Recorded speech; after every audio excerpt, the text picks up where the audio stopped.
Les gens payent beaucoup d'argent. Qu'ils appellent assurance mort ou assurance maladie. On paye l'argent dans une société qui prendra soin de toi quand tu tomberas malade. Or, ils ne sont pas sûrs de te guérir. Et on appelle ça assurance maladie. En Afrique du Sud, si tu n'as pas assurance maladie, on ne te donne pas le visa. Bon, les autres choses aussi, tu n'auras pas. Je te regarde ces gens. Pourtant, nous avons une assurance qui dépasse toutes les assurances. Le prix a été payé et nous avons l'assurance et la garantie que Jésus va nous secourir à n'importe quelle situation qui arrive. Mes soeurs et mes frères, j'aime ces versets. Ils ont des assureurs. Quand il mourra, ils vont pourvoir à un cercueil. Ils vont pourvoir à un corbillard. Ils vont pourvoir à une tombe.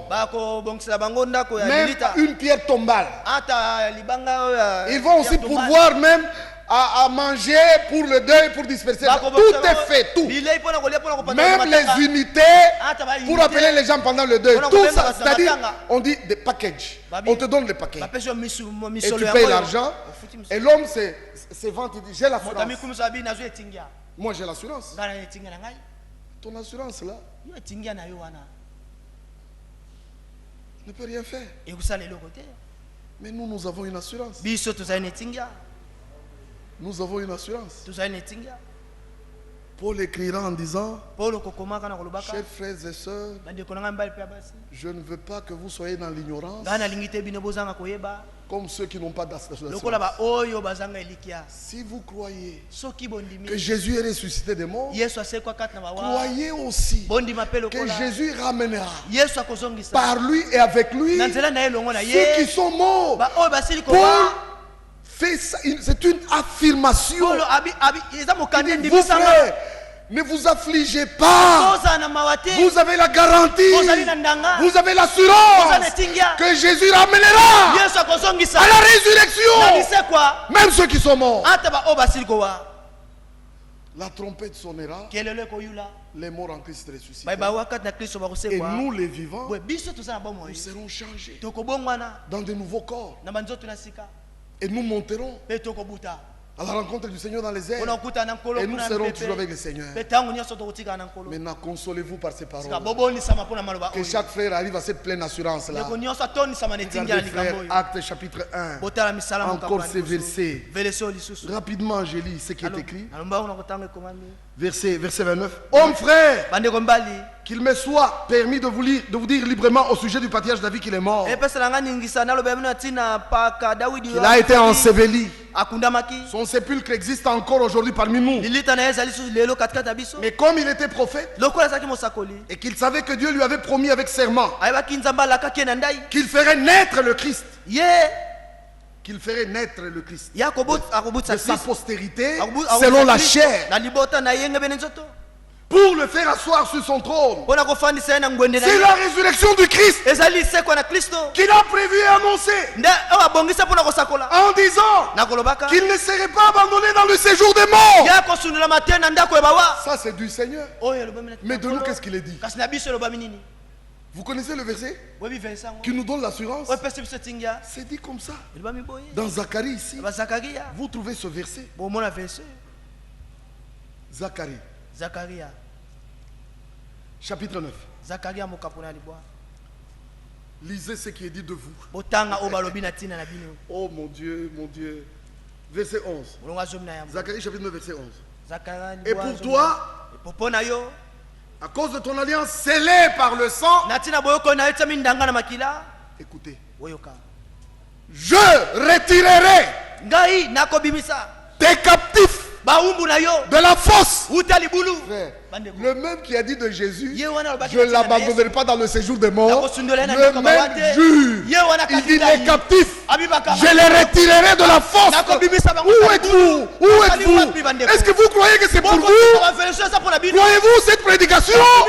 Alléluia. Amen. Ça c'est Dieu qui a parlé. Je retirerai tes captifs de la fosse où il n'y a pas d'eau. Regarde verset 12. Retournez à la forteresse, captifs pleins d'espérance. Aujourd'hui encore, je le déclare, je te rendrai le double. Alléluia. Que l'assemblée dise Amen. C'est de nous que la Bible parle. Ici à la fin, nous prêchons comme les apôtres ont prêché. Nous vous présentons, frère, le plan du salut et toutes les promesses qui sont liées à notre foi. Dis-moi, quelqu'un qui croit ça. Un accident ne te fera pas peur. Que l'accident vienne, j'ai déjà les garanties. Mourir n'est pas une mauvaise chose pour moi aujourd'hui. Mais nous disons comme Paul, la mort m'est un gain. Vous entendez?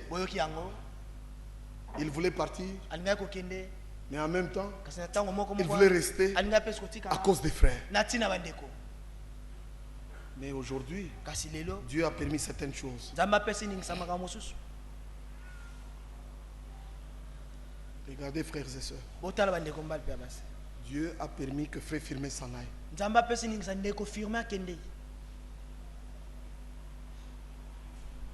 Ça, c'est lié à ce que Dieu voulait faire. Vous voyez que dans 2 Timothée,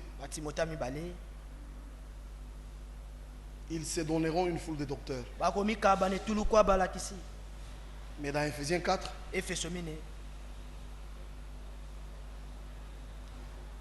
étant monté en haut, il a amené captif la captivité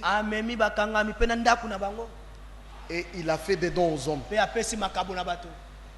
Il a donné, lui a donné, les uns comme, les autres comme.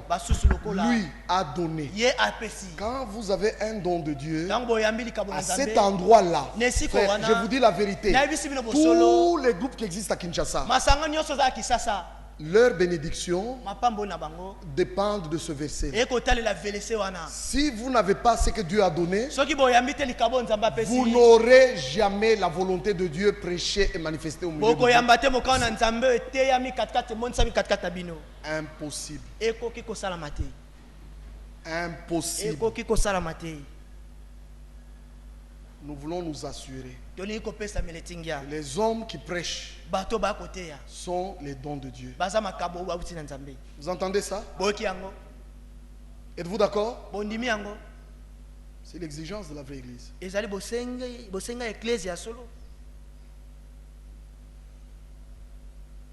Satan s'était rebellé au ciel. Selon Isaïe 14, Satan 5 fois dans Isaïe 14, je ferai, je monterai, je serai égal à Dieu. 5 fois.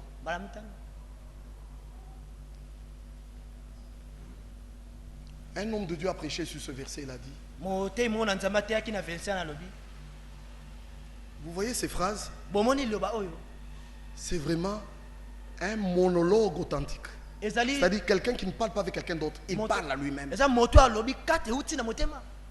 Il parle avec lui-même seulement. Il ne parle pas avec quelqu'un d'autre. Quand Satan a arrêté d'avoir le dialogue avec Dieu, il a commencé à se parler à lui-même. L'orgueil est monté en lui. Et ces 5 je veux sont opposés à la manière de Jésus-Christ qui disait non pas ce que je veux, pas ma volonté, pas comme je veux, mais que cela soit ta volonté. Voyez, la volonté, voyez le je veux de Jésus opposé à celui. Frère, et ces hommes, les serviteurs du diable ont cette marque-là. Ils ne parlent pas de ce que Dieu veut. Ils insistent sur ce qu'eux veulent. Ayez le discernement et vous allez voir qu'il y a des prédicateurs comme ça. J'avais dit à un frère qui disait, je lui ai dit, nous avons maintenant la possibilité d'avoir une église biblique. Nous devons prêcher maintenant la parole pour aider ces hommes à avoir le lien avec Dieu et à expérimenter tout ce que Dieu a dit. Il me regarde comme s'il ne comprend pas ce que j'ai dit. Il monte du haut de la chair. Il dit à l'église, moi, je vais faire de vous ce que moi je suis. Vous deviendrez comme moi. Tout le monde a entendu ça. Un homme très prétentieux et orgueilleux. Imagine-toi devant l'église, quelqu'un dit ça. Je le dis bien, hein? Parce que je le dis en français, n'est-ce pas? Mais lui, dans la langue qu'il a employée là.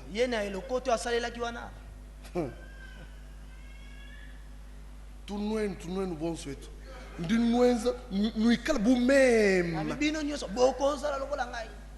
Voyez un peu ça. Et les gens écoutent. Et les gens croient.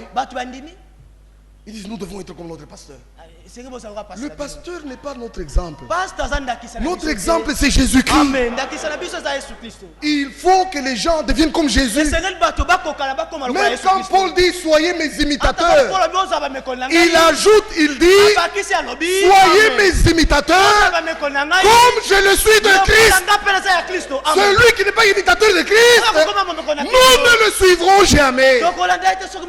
Excusez-moi de prêcher comme ça. Mais l'heure est tellement avancée. Après que Satan soit jeté, à cause de ça, vous savez, voici, je te jette. Ésaïe 14, je te jette. On l'a jeté au ciel, du ciel sur la terre. Quand il arrive sur la terre, il trouve Adam et Ève. Dans sa chute là, il provoque aussi la chute de l'homme. Vous voyez les deux chutes. L'un au ciel, Satan on le jette sur la terre. Première chute. Et lui arrive sur la terre. Il fait chuter l'homme. Comment est-ce que cela est arrivé? Il a mis le doute dans le cœur de Ève. Dieu a-t-il réellement dit? Et quand Ève s'est ouverte au mensonge de Satan, c'était fini. La chute est arrivée. Écoutez que je vous dise. Dieu avait permis ça. Croyez-vous ça? Dieu avait permis ça. Il a laissé cela venir. Il a même laissé que les choses soient faites de manière à ce que la chute arrive. C'était la volonté permissive de Dieu. Par cela, tout le plan du salut établi avant la fondation du monde pouvait entrer en action. Sans la chute, le plan de Dieu ne s'accomplirait pas.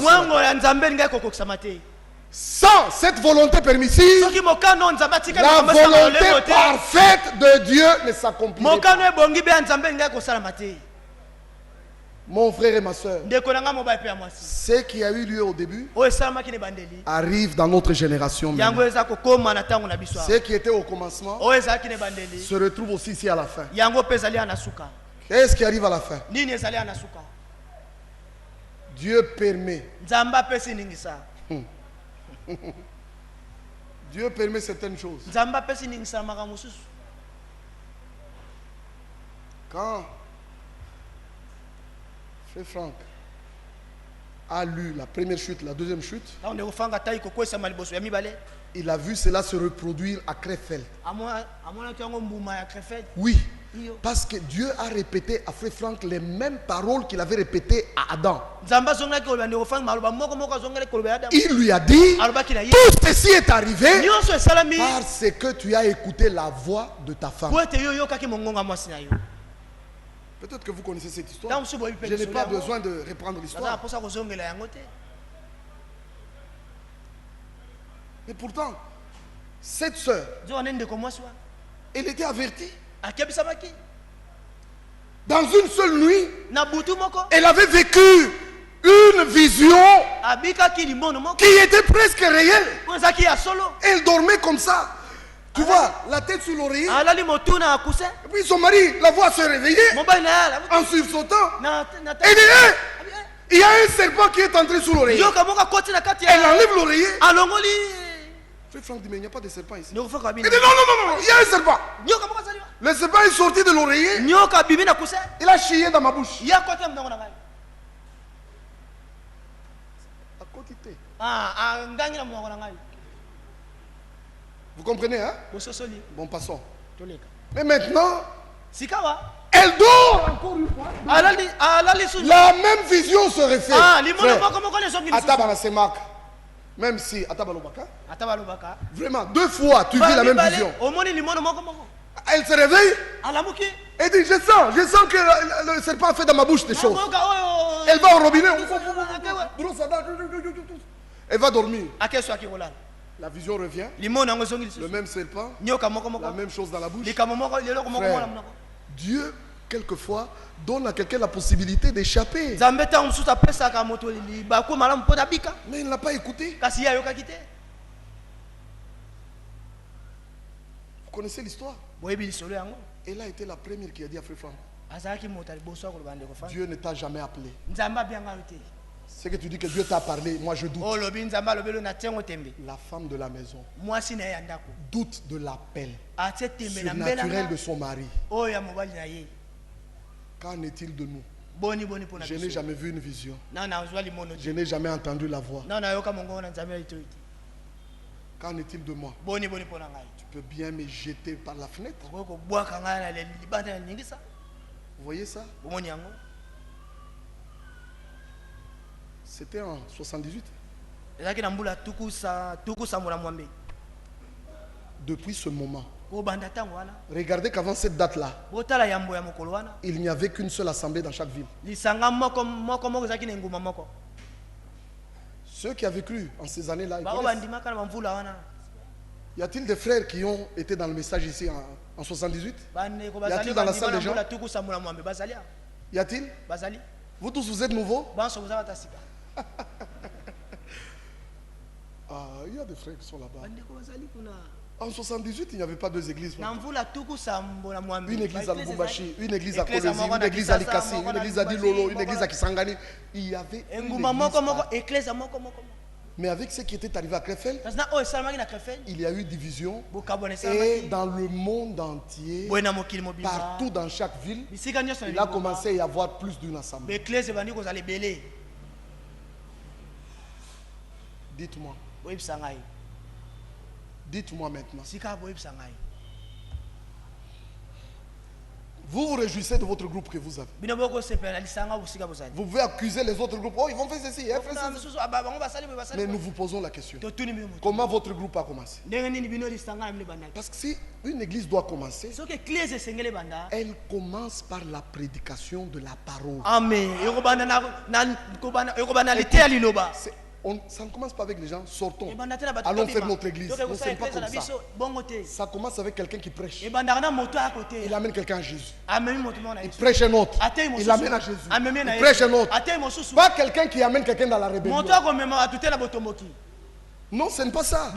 On amène à Christ. Quiconque prêche, c'est pour amener à Christ.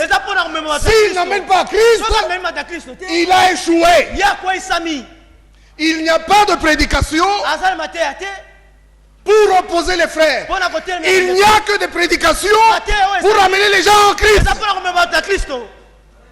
Que celui qui a des oreilles pour entendre, qu'il entende.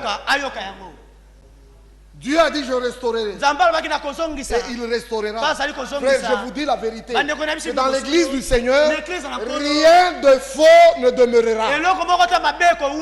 Rien de faux. Tout ce que Dieu n'a pas planté sera déraciné.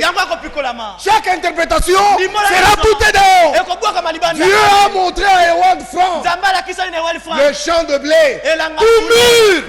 Il n'y avait aucune interprétation, aucune mauvaise plante. Si nous venons dans votre groupe, nous prêchons la vérité, votre groupe termine. Vous voyez, c'est que vous avez été basé sur l'erreur. Il peut y avoir 80 groupes à Kinshasa. Ce n'est pas un problème. Mais de ces 80 groupes, il doit y avoir une seule, qui est l'église de Jésus. Amen. Ce n'est pas ce qui te plaît qui frappe à tes yeux. C'est ce que l'Esprit fait dans les gens. Alors vous voyez que la chute de commencement au ciel, cette chute a entraîné l'homme dans la chute. Ça entraîne encore. Regarde frère. Pourquoi as-tu écouté la voix de ta femme? Quand Dieu dit ça, déjà 2 semences sont entrées et 2 semences sont apparues. Dans notre temps aussi. À partir de ce moment-là, 2 semences sont sorties. Les 2 semences sont sur la terre. Tous croient le message. Mais où est la vraie semence? La vraie semence c'est Matthieu 13. Les fils du royaume sont la bonne semence. Luc chapitre 12 verset 8. La bonne semence c'est la parole de Dieu. Donc la parole de Dieu trouve demeure dans quelques hommes et femmes et se manifeste en eux et ils deviennent la semence de Dieu. Es-tu la semence? Ma soeur. Ou bien tu es ici parce que c'est ici que l'affaire filmée avait commencé. C'est ici. Tu es ici seulement pour ça. Mais Firmé est un homme de Dieu. Il a fait l'expérience de son salut. Il a prêché la vérité. Il est parti. Dieu a permis qu'il parte. Pour que les têtes se cognent. Et maintenant, Dieu permet pour que sa volonté parfaite s'accomplisse au milieu de nous. Je vous dis la vérité. Dieu achèvera. Dieu achèvera. C'est ce que Dieu fait. Ainsi, Dieu fait. Quelquefois, il laisse quelque chose arriver. Pour que ceux qui sont de Dieu soient manifestés comme étant des vrais enfants de Dieu. Et ceux qui ne sont pas de Dieu, qui sont aussi manifestés comme n'étant pas la semence. Que la grâce de Dieu soit avec chacun de nous. Ce sont des paroles très dures, mais je suis obligé de les prêcher. Je suis obligé de les dire comme ça. Le temps est fini, mes frères. Le temps est fini. Regardez. Quand vous lisez dans Jean 17, maintenant, observons la parole pour nous ce matin. Entrons maintenant dans ce qui nous concerne. Si vous croyez ce que nous allons dire, alors persévérez pour que l'action de l'Esprit prenne place en toi. Pour que tu sois membre de ce corps. Pour que tu trouves ta place dans la vraie église. Je ne parle pas d'assemblée. Je ne parle pas d'assemblée. Je ne parle pas de groupe. L'église est le corps mystique. Alléluia. On ne se joint pas à l'église, on ne se joint pas. Quelqu'un doit faire une expérience de la nouvelle naissance et être baptisé du Saint-Esprit, abreuvé de l'Esprit au-dedans et en dehors, et devenir membre du corps, rempli du Saint-Esprit. Dans la première prédication, c'est ça la dernière chose qui a été prêchée par Jean. Excusez-moi, par Pierre, avant que on puisse aller dans Jean 17. Lisons encore cette écriture qui est restée ici dans Actes des Apôtres. C'est écrit comme ça. C'est écrit comme ça. Comme David était prophète, verset 30. Et qu'il savait que Dieu lui avait promis avec serment qu'il ferait naître le Christ de sa postérité selon la chair pour le faire asseoir sur son trône. C'est la résurrection du Christ qu'il a prévue et annoncée.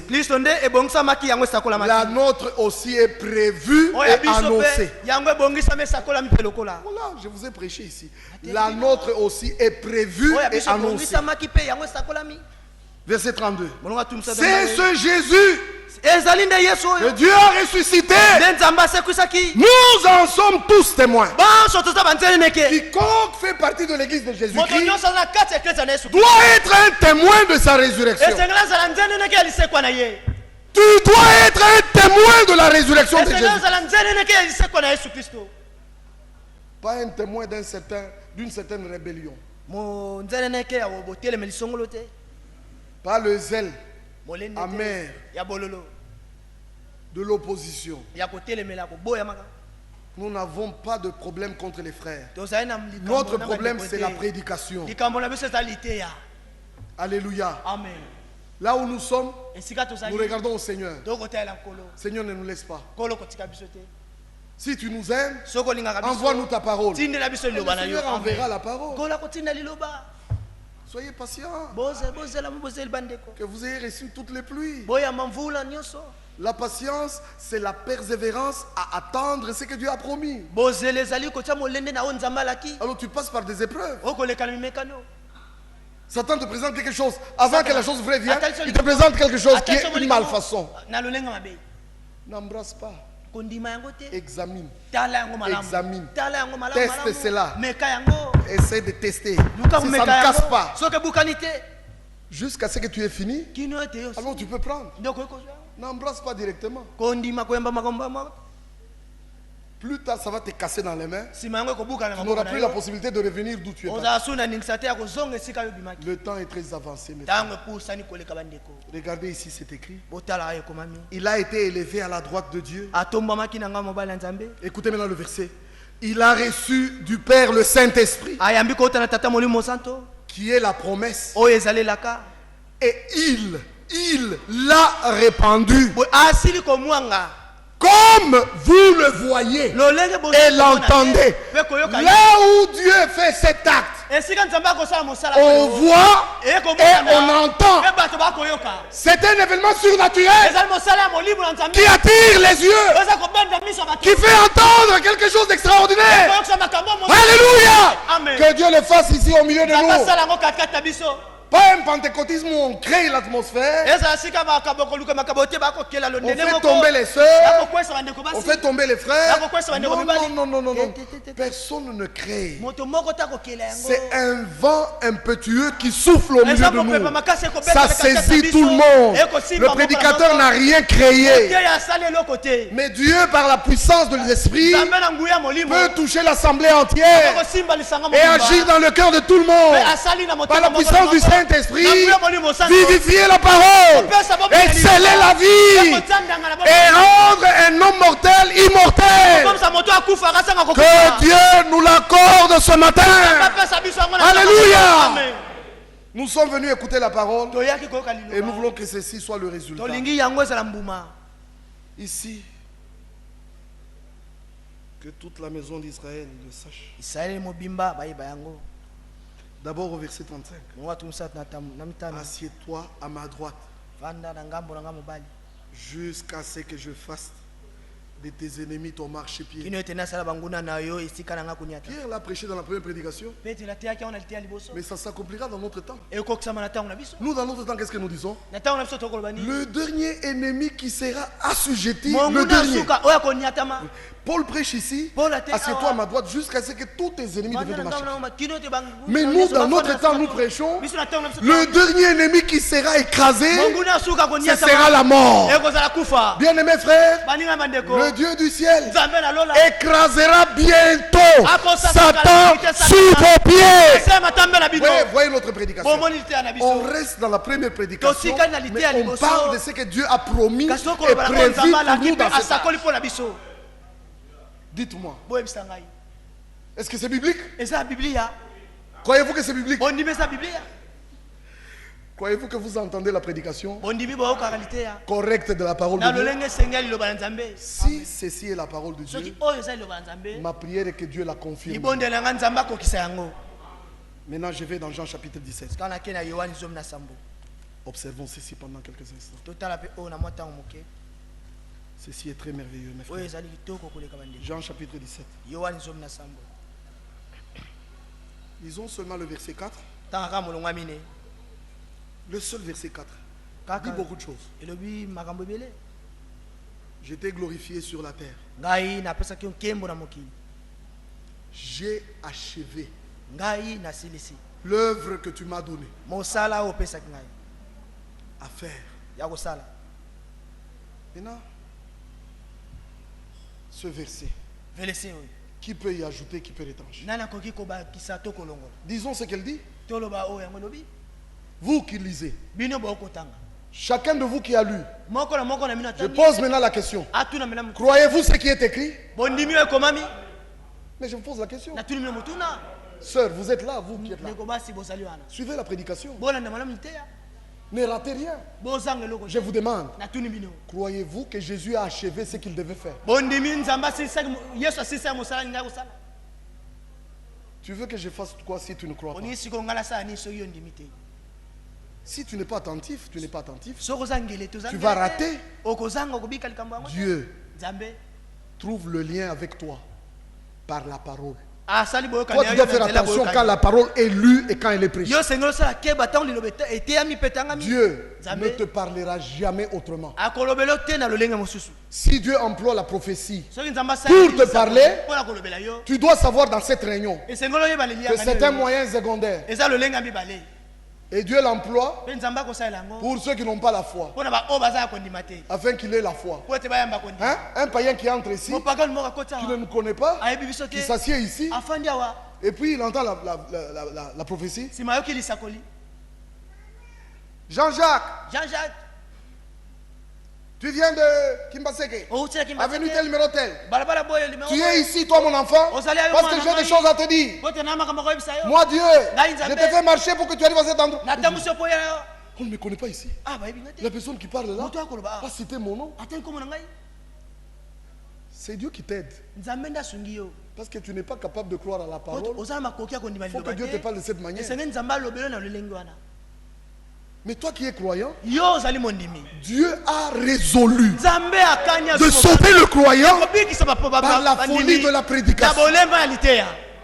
C'est pourquoi Satan attaque la prédication. Il fait des faux prédicateurs et vous confondez la voix de Dieu et celui de l'ennemi. Ne confondez pas la voix du Seigneur et celui d'un homme.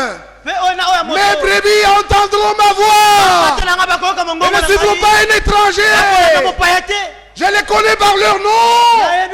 Et ces brebis me connaissent. Quiconque est de Dieu écoute la parole de Dieu. Je ne peux rien faire d'autre. Je ne peux pas t'aider. Si tu n'arrives pas à croire les versets que nous... Ici c'est dit. Regardez. Il n'était pas encore parti à la croix. Tu entends ça? Il n'était pas encore parti à la croix. Dans Jean 17, Jésus est vivant avec les mains comme ça. Il prie. Père, je t'ai glorifié. J'ai achevé l'œuvre que tu m'as donnée. C'est pourquoi je pose la question. Croyez-vous que ce verset est vrai? Frère, si vous croyez, montrez un peu. Que Dieu voie vos mains. Maintenant, que l'œuvre achevée là vous soit donnée au nom de Jésus-Christ. Vous voulez que j'aille dans les Écritures? Je veux montrer qu'il a vraiment achevé. C'est achevé. C'est achevé comme c'est écrit. Colossiens chapitre 1. Colossiens chapitre 1. Colossiens chapitre 1, verset 21. Et vous qui étiez autrefois étrangers. Toi, frère, qui étiez autrefois étrangers et voyageurs. Étrangers par vos pensées. La dernière fois, un frère avait entendu ça. Il a dit, même nos pensées. Oui. Nos pensées aussi. Vous ne devez pas avoir de mauvaises pensées. Attention, que vos pensées soient toujours des pensées correctes. Que Dieu soit avec vous. Vous qui étiez autrefois étrangers et ennemis, pas vos pensées et pas vos mauvaises œuvres. Il vous a maintenant réconcilié par sa mort dans le corps de sa chair. Que l'assemblée dise Amen. Alléluia. Amen. C'est fait. Voici l'œuvre terminée, achevée. Si vous croyez ça, la partie du verset qui reste, ça comprend. Il vous a maintenant réconcilié. Jésus l'a déjà fait. Pas il vous réconciliera. Il l'a déjà fait. Réconcilié par sa mort dans le corps de sa chair pour vous faire paraître devant lui saint, irrépréhensible et sans reproche. À une condition, si vous demeurez fondé, sans bouger, dans la foi, et sans vous détourner de l'espérance de l'évangile que vous êtes en train d'entendre, qui vous est prêché maintenant. Combien croient cela? Moi je crois. Que Dieu accomplit son œuvre maintenant en chacun de vous tous. C'est quand vous acceptez ceci que maintenant le prédicateur par la grâce de Dieu peut vous assurer et dire: celui qui a commencé en vous cette œuvre, il l'achèvera comme il l'a fait en Christ. Quelle assurance je veux que vous ayez ce matin. C'est écrit comme ça. Il vous a maintenant réconcilié. Dans le chapitre 2, c'est écrit comme ceci. Verset 13. Vous qui étiez morts par vos offenses et par l'incirconcision de votre chair. Écoutez ce qu'il a déjà fait, ce qu'il a déjà accompli, la chose pour laquelle il a dit: j'ai achevé l'œuvre. C'est ça. Il vous a rendu à la vie. C'est-à-dire, il vous a rendu vivant. Vous qui étiez mort, Jésus vous a rendu vivant. C'est écrit. Vivant avec lui. Écoutez le verset. En nous faisant grâce pour toutes nos offenses. Écoutez ce qui est dit. Il a effacé l'acte dont les ordonnances nous condamnaient. Il n'y a plus de condamnation. Le papier de la condamnation est déchiré, effacé. Le pardon est une réalité. Alléluia. Peu importe ce que tu as fait, reçois la grâce de Dieu. Ce matin, reçois la grâce de Dieu. Il n'y a pas un péché que tu as fait qu'il ne pardonnera pas. Non, il pardonnera. Savez-vous ça? Il pardonnera. Ici, j'ai un texte qui est très bien. Attendez, je vais revenir. Je crois que les quelques 10 minutes sont vraiment bien pour qu'on puisse terminer. Dans les psaumes, regardez la prière d'un homme de Dieu. Nous tous, nous pouvons prier comme ça. Au travers des épreuves, chacun peut crier comme ça à Dieu. Psaume chapitre 25. Écoute comment c'est dit ici. Seigneur, j'élève à toi mon âme. Pouvez-vous le faire? Pouvez-vous consacrer votre âme à Dieu maintenant? Seigneur, j'élève à toi mon âme. Mon Dieu, en toi je me confie. Mon Dieu, je mets en toi ma confiance. Et l'assemblée dit amen. Nous mettons notre confiance en toi, le Dieu éternel. Toi, Dieu qui ne ment point. Que mes ennemis ne se réjouissent pas à mon sujet. Tous ceux qui espèrent en toi ne seront jamais confondus. Ceux-là seront confondus. Tous ceux qui sont infidèles sans cause. Oh Seigneur, fais-moi connaître tes voies. Enseigne-moi tes sentiers. Conduis-moi dans ta vérité. Et instruis-moi. Car tu es le Dieu de mon salut. Tu es toujours mon espérance. Alléluia. Psaume 25. Seigneur, verset 6. Souviens-toi de ta miséricorde et de ta bonté. Car ces deux choses-là sont éternelles. Il est bon. Dieu est bon. Pour tous ceux qui espèrent en lui, Dieu peut manifester sa bonté sur la terre. Ma soeur, il te connaît. Tu n'es pas dans la salle ce matin au hasard. Mais Dieu t'a destiné à écouter ses paroles pour que par la puissance de l'esprit, il se fraye un chemin jusque dans ton cœur, qu'il accomplisse ses versets en toi et que sa main puissante soit toujours sur toi où que tu ailles. Oh, ici il est écrit.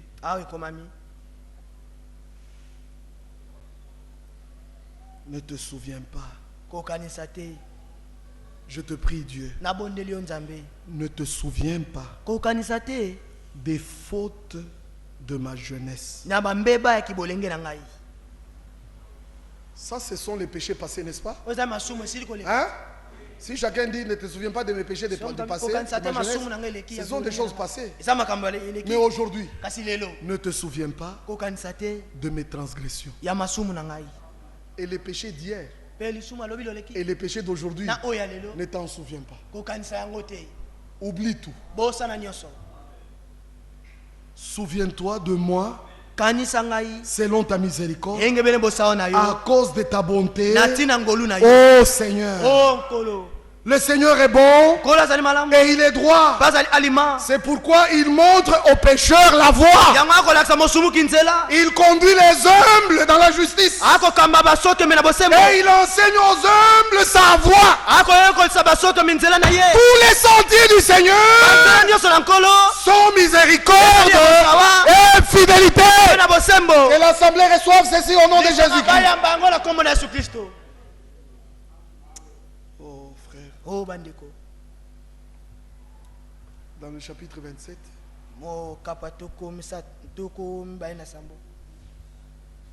Seigneur, verset 7. Mon Dieu.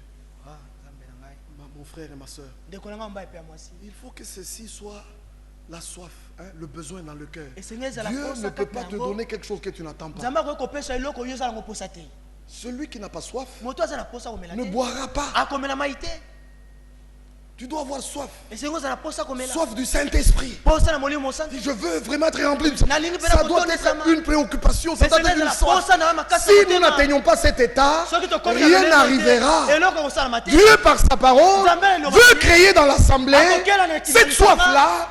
Chacun individuellement être dans la présence de Dieu. Et alors le ciel se manifestera ouvert au-dessus de nos têtes. Et la pluie tombera. Et Dieu donnera l'eau. Mais les gens qui sont indifférents, qu'est-ce que Dieu peut faire avec toi, un chrétien indifférent? Quand vous venez à l'église, tu te lèves le matin, tu dis, je vais aller à l'assemblée. Déjà à partir de toi, de chez toi, prie comme David le faisait. Il a dit quelque part dans la Bible, donne-moi la force du buffle et ou un mois d'une huile qui me rafraîchit. C'est que déjà en venant, l'homme qui est entré dans la présence de Dieu dans la prière, pour venir le rencontrer, il se met sur la chaise, déjà dans l'attente. Mais toi, tu quittes chez toi n'importe comment. Tu dis n'importe quoi, tu fais n'importe quoi. Oh, je vais à l'église, attends. Quand je reviendrai, là, il y a autre aussi. Qu'est-ce que c'est? Tu viens, tu as déjà des dossiers, tu t'assieds ici. Mais comment notre Dieu peut-il se manifester avec des gens comme ça? Pourquoi venez-vous à l'église dans cet état? Venez, il y a déjà l'onction. Veillez, venez.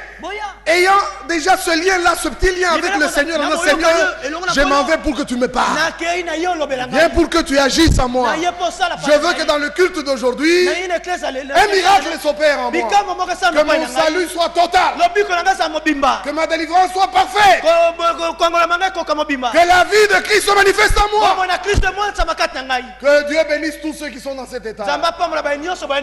Et vous tous qui êtes venus en désordre, rejoignez-nous, venez aussi sous l'onction. À la fin de ce service, le ciel peut agir au milieu de nous. Ici, verset 4, je demande au Seigneur une seule chose.